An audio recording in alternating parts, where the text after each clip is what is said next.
Welcome to episode 86 of the Artist Empowerment Radio podcast. Bob Baker here. So if you're a musician, you're probably familiar with this concept of house concerts, where you play in people's homes instead of typical venues. And a musician named Shannon Curtis had likewise heard of house concerts, but she didn't really delve into it until about 2 or 3 years ago. And once she did, she discovered this untapped niche that she was never aware of or never realized could be so lucrative. In fact, she just published a book a couple of months ago called How I Made $25,000 in 2 months doing house concerts. And that's pretty much her touring business model now. And so in part one of this 2-part interview, I talked to Shannon and she spills the beans on how she discovered this gold mine of house concerts and how she sets them up. I know you're really going to love this. And it might even change your own perspective of how you should be performing live and making money with your music. Stay tuned for that interview right on the other side of this little musical ditty.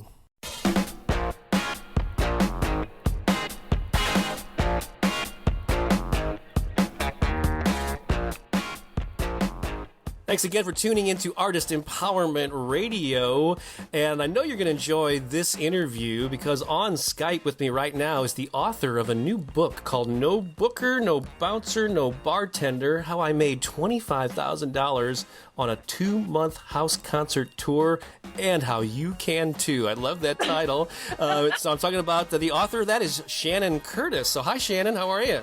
Hi Bob, I'm great. How are you? Fantastic. I've really been looking forward to connecting with you. And it's kind of funny, our mutual friend, Sheila Shapare, I think that's how you pronounce her last name. She actually introduced us by email some weeks ago. And I guess you guys met when you were coming through St. Louis, my hometown, a while back. Mm-hmm. And then I know I didn't respond to that introductory email right away, but then in my searches through Amazon and the Kindle store, checking up on the status of my own books, I kept coming across this book called No Booker, No Bouncer. And then I made the connection. Oh, that's the Shannon that Sheila was talking about. Yeah. So I reached out to you and said, we need to have a little interview about this because it's a fascinating story. So before we get into that, I guess, just let's talk about, just let people know about your background as a musician real quick, and then we'll get into how this house concert thing kind of came on your horizon there. Sounds great. Yeah. So I've been dabbling in doing music since I graduated college with a biology degree because I was supposed to be a doctor. Whoops. That came in handy. Yeah. And then, but I started a band right after college, and we did a lot of, we made a few records together, did a lot of touring on the college circuit, got a lot of experience. That was kind of my training ground for how to, to be a professional musician, even though the band never was able to sustain all of us, as professionals. We had to keep day jobs and that kind of thing, but that was a really good training ground. And then in 2006, the band had ended and I had started doing some solo stuff.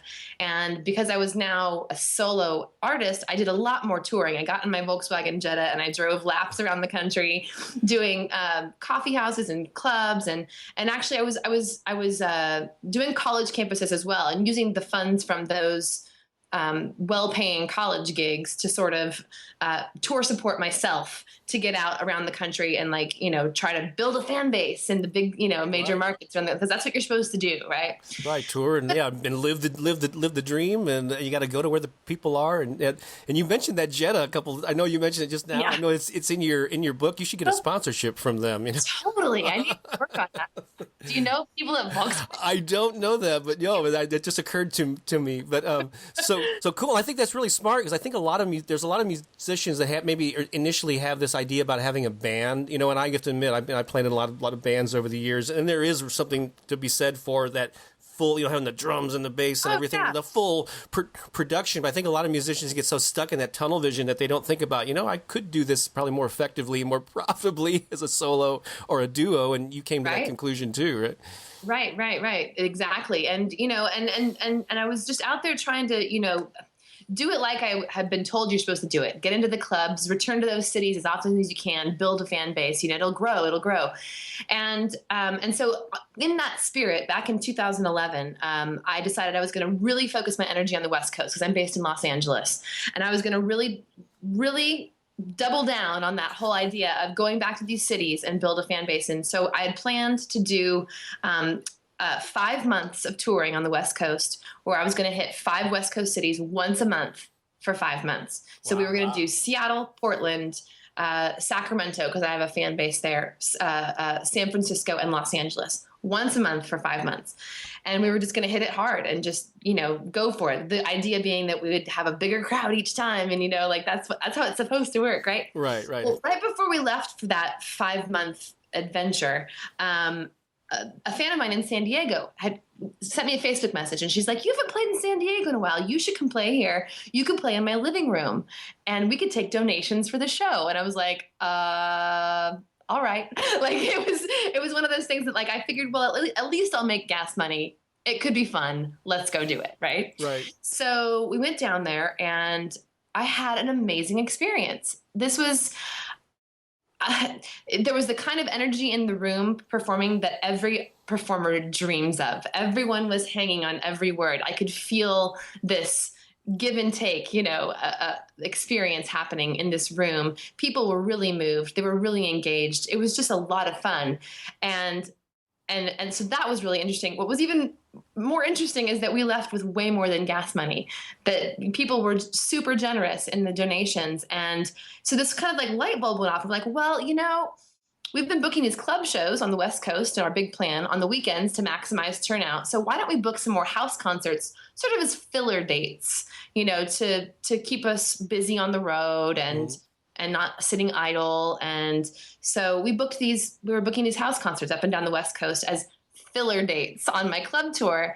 And over the course of those 5 months where we did that hardcore touring, at the end of the 5 months, on every single metric of success, the house concerts were outperforming the club shows. We were making more money. We were selling more merch. We got way more names on mailing lists. We got way more engagement from fans and social media and stuff afterwards. And they were just a whole lot more fun to do than a smelly bar, Wow.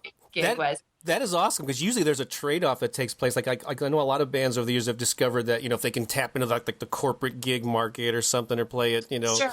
business parties or something, that the money can be better, but the experience isn't necessarily, like, they're there for other reasons and your background noise. Yeah. But to actually make more money and like you said, and but also have a better experience as a performer, connecting with your audience, like, it's like, wow, where's this been? Now, had you ever heard of the house concerts before that? Because they've actually been around for a while, but maybe it was not on your radar at that point, it sounds like. Right. No, I definitely had heard of them before, and I had participated in a couple, but they were more like the kind of house concerts where they are hosted by quote unquote people who host house concerts. Okay. So they're more like house concert venues, so to speak. Okay, yeah. So that, like, there's a couple girls in Seattle who do a great job of they've established a wonderful community of people up there, but they host, a couple of shows a week. So it's a community of people that they've created. The difference with what we were doing was that we were going to people who were following my music and asking them to host the shows, asking them to bring the people, asking them to invite the guests to the show.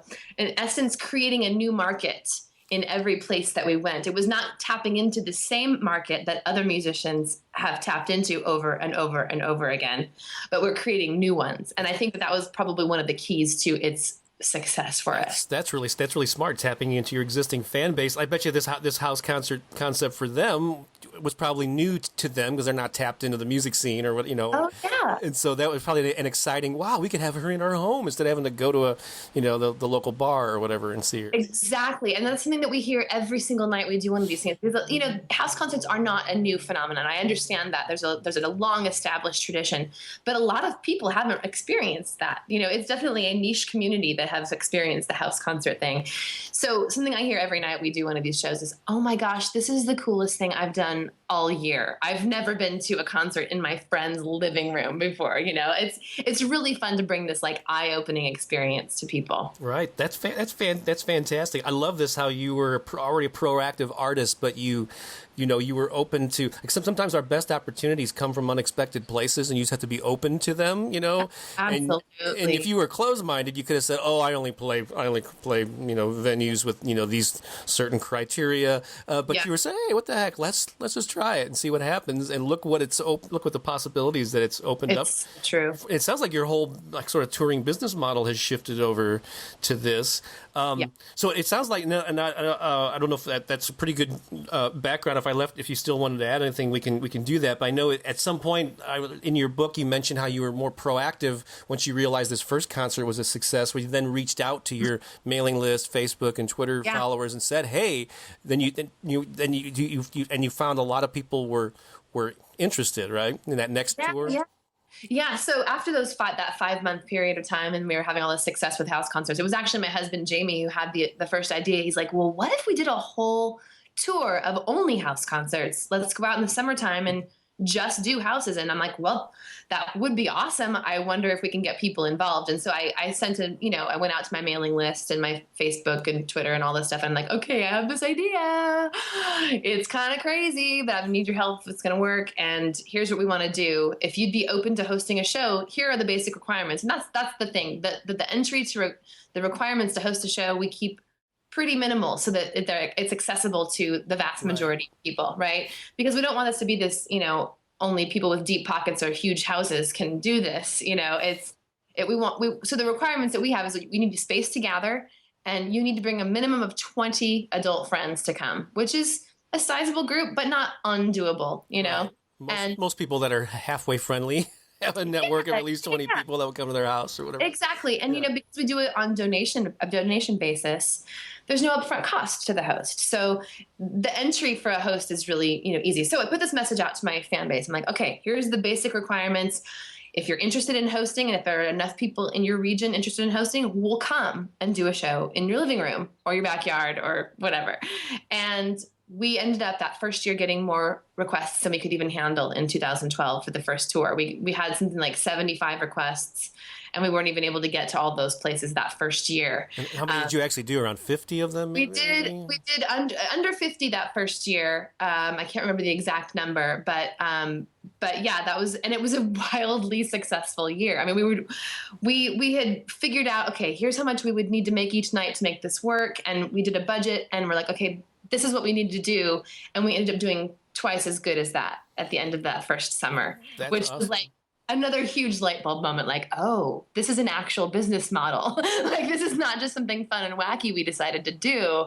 This is something that we could actually build upon and grow, which is what happened last year. We did 50 shows last year. And that's the title of the book comes from last summer. We averaged $500 a night during 50 shows last summer, all over the country, East, West Coast, North to South. Yeah, and from what I read in the early part of the book, you grossed around $25,000 in those 2 months, and once you deducted your expenses, there's still like a net profit of about $18,000, right? Yep, that's which right. Which is not too shabby at all for an indie artist, Not too shabby for an indie artist. I know. I mean, that's an actual living, right? You could actually. Yeah, that is. Now, here's one question in my marketing mind had, and I'm not sure if you cover that in the book or not, but when you initially made this offer, that first offer to your email list, Facebook and Twitter, I think are the three things that you mentioned. Like, how many people did you have access to? Because I think that's probably a really key thing. So for artists that don't have already an existing fan base, it might be a little tougher. So how many people were you able to reach with that initial message?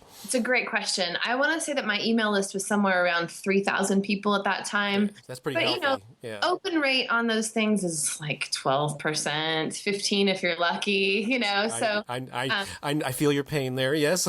It's a healthy list to begin with, for sure. So did you? And then how many Facebook and Twitter followers do you remember approximately? At that time, it was a couple of thousand. I'm guessing at that time. Yeah, I mean, would I be correct in assuming that you got more response through the email, though, even though the open rates were low? Did they respond more by email than responding to Facebook posts? It depends. It depends. Yes, I got initial response was definitely stronger through the email list. But then what I had to do was, like, if I saw, okay, we have a show in. Let's say, I'm trying to think of a couple of spots. We've got a show in Sacramento and a show in Seattle. We really want to get something in Portland to kind of split the difference. Mm. Then I would target, like on Facebook, I would go, hey, Portland people, I'm looking for a house. Do you want to host a house concert?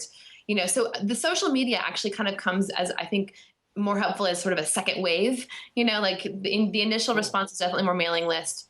second one was like, hey, I want to show in this particular area who's here and wants to get on board. And social media was really helpful with that. So they both work together. Yeah. So Absolutely. and so again, I've been stressing the importance of a mailing list and a social media following, but yeah, so that's just another benefit of building that fan base and a direct way to communicate with them. So we kind of covered how you got started, and I guess the benefits are many of house concerts, and it's just switched your whole. You probably don't even hardly pursue regular venues anymore, do you? I mean, is it pretty much 100% now?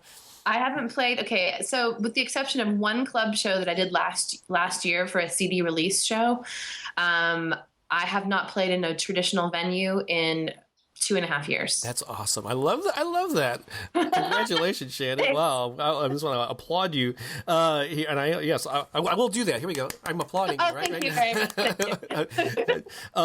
But what was I going to say? Oh, so have you found, though, now that you've done this a couple of times, are there, I guess, like venues where they'll rebook you, with the same people bring you back to your house, like their house every year? So you got now probably recurring house concert places, and then there are probably new people wanting to do it all the time, right? Oh, absolutely. So there are definitely a good handful of people who have now like come to expect this as an annual event in their house, and their friends ask them. I have some people up in Seattle who are like, my friends are asking when you're coming to our house this year because they're waiting to schedule their vacation so they don't miss the concert. Oh my God, that's cool. I mean, so it's become kind of a tradition with a lot of people. And then the other thing that happens is that nearly every time we go to do a house concert somewhere, someone or a couple of people will come up to me afterwards and say, are you coming back to this city next year? Because I'd love to have you at my house. And so we've seen it kind of multiply within cities. So like we're spending over a week in the Seattle area this year on the summer's tour because of this sort of like growth that way. We're spending, 3 days in Houston because it started with one show and now it's 3 shows in Houston, things like that. It kind of multiplies, and people have different social groups. So you're reaching new people with each new house that you're going to. That's awesome. As long as they're not competing with each other, friends. Well, he was here first. Yeah. But that'd be a nice problem to have. But yeah. Yes, but you know what we found actually, if there's an original seed host, they take a lot of pride. That's the thing. That's one of the things that's really cool about this is that when people are hosting you, they take a lot of pride in that they're helping you reach new fans, and and they're supporting you as an artist. And so I think that when we get a new host in a city, the people that in our experience who are our first hosts, they feel proud that they helped create that for you in their city. They've been a part of that, which is one of the most powerful things I think about this model, is that it's a partnership with people in your community, people who support your music. That's a really, really powerful thing. You're no longer out there on your own as an artist. You've got these people who are on your side, who are helping to create this world for you and create the market for you to sell your music and survive as an artist. That's really cool. Yeah, I've often said that, if you can get your fans involved to where they feel like they're a part of your success story, I mean, you really will create a bond with them. And typically that involves just them spending money on you, or, contributing to a Kickstarter campaign, buying your music, attending your shows. But when they have you over to their home and share you directly with their friends face to face, that's even a deeper level of that commitment, or that being part of the, hey, I knew her when, or I helped her, get her start here in whatever, Detroit or whatever the city is. And so, wow, I'm just really sold more and more on this concept too. You want one tour? Yeah. Well, actually, this is kind of a personal story. Like another reason why I'm interested in this, I have a lot of creative interests. I am a musician. I'm obviously a writer and an author. I do acrylic painting. I know this isn't a video interview, but since we're doing a Skype interview, you can see some paintings on the wall behind me. I do artwork, and lately I've kind of breathed new life into something that I did years ago, which was improvisational comedy. Okay, and I used to do that a lot and be in troops and all this stuff, and I started teaching it recently, and just having a blast. So anyway, this friend of mine was having these monthly events at her house just to try to build community, and once a month people just come over, potluck kind of thing. And I pitched this idea of, hey, would you like to do like an improv night one of these some month? And she sort of like was hesitant. What's going to happen? And well, okay, let's try it. And she had 20 people come over. 2 hours. Everybody laughed nonstop, and I realized that I don't know anybody doing the house concert version of improv parties. What a great idea! So, oh my God! So I'm thinking about this is an untapped market for, because usually with improv, kind of like music, you're either teaching it in workshop settings, or you're doing a show in a venue, a restaurant, or something. But I don't think anyone has really explored the house concert, so it can work for a lot of fields, right? Yeah. Oh, I want to know how that goes. You have to tell me. That sounds really cool. Maybe we'll plan one when you're coming through St. Louis. Okay. Or you can host a house concert. I'll come and do an improv party when I'm on the West Coast. So I'm actually doing a little self-serving, and I'm trying to see how I can use these tips for my own needs here. I think that's awesome. I think that's really great. Yeah, and so whatever your creative field is, what you're listening to this, maybe think about how you could apply this to your even if you're not a musician who's listening. So what are we kind of touched on them a little bit, but what are some of the successful elements? Because I imagine now that you've done you've got 50 or more of these in a summer.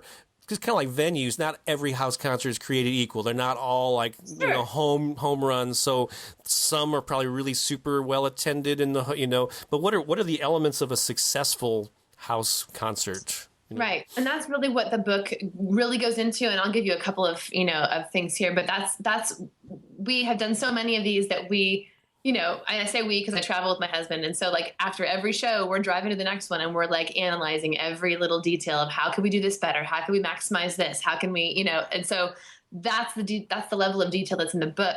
But, because you're bringing a new experience to people in their homes who've probably never hosted a house concert before, and their guests have probably never been to a house concert before, it does require a bit of effort to kind of walk them through how to help them create a successful event. And so there are some things that are definitely imperative to making that happen. One of the things is that we found that a minimum number of 20 adults really is a good number. If there's going to be 8 people in the room, it's going to be awkward. It's not going to feel like an event. Right. You're still going to play and bring your A game, even when that happens, because it will happen. And it's happened to me, because you can be surprised. Even a crowd of 8 can surprise you. And maybe there's one person in there who will, host a show on your next tour, and it will be amazing. So, you still bring your A game. Right. But we found that, we want the host to have a minimum number of 20 people there. And then also because we do our shows on donations, that's the sort of minimum number of people that starts making sense in terms of the collective compensation model, in terms of, being able to get paid. So that's one thing. In terms of the house concert itself, the space that you're in can vary. We do a lot of shows in living rooms, in backyards. We've been in garages, alternative spaces, that people have access to a photo studio or something like that, just an alternative space. But the one thing that needs to happen for it to be a successful show is I think everybody needs to have a seat and be focused and listening for the entire performance. This is not background music for a party. This is a house concert, because really what you're bringing and what makes this such a unique experience for people is that it's very connective. And so if you don't maximize the opportunity for connection, you're going to lose all the opportunity to make those connections and to eventually make money from this experience.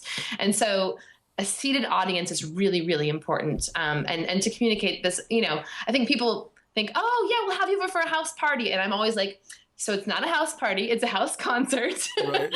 That's crucial distinction, right? The crucial distinction, because here's how we're going to do it. Here's how we found that it's successful. And the thing is, I think that again, the hosts want you to be successful. They're having you over because they want to help you, help your music reach new people. So giving them the tools to help set up a successful event, they're going to be receptive to that, But a seated, focused, listening audience, super important. We've also done a lot of thinking about the schedule of the event itself. Again, because you don't want it to cross the boundary from being a focused, connective house concert to rambunctious house party. The way we structure our events is we have the guests, we have the host ask the guests to arrive at a certain time, let's say 7:00. This is arbitrary time. And then we have an hour of hanging out time before the performance starts. But then the performance will start pretty promptly at 8 o'clock in this scenario. So in that first hour, we're hanging out. People are having a drink, maybe two, but not that third drink that's going to push them over the edge to unfocused. Right. We want them to be loose, comfortable. And then we sit down at 8 for an hour-long concert, and we have that focused time. And then lots of hangout time for merch sales and things like that afterwards, and hanging out as long as you want. But we found that structure is also really important, because if you don't give enough time for people to get comfortable, again, it can kind of feel awkward. But too much time, and it becomes like this unfocused, like, right, what are we doing here sort of event, Wasn't that awesome? More accurately, wasn't Shannon awesome? So that's just part one. So in part two, we'll continue this conversation about how she monetizes house concerts and sets them up and makes sales offers and all kinds of cool stuff. So that'll be coming up in episode 87. Stay tuned. I'll be back with that in another week or so. In the meantime, I wish you much success and happiness, and I will talk to you real soon. So long for now.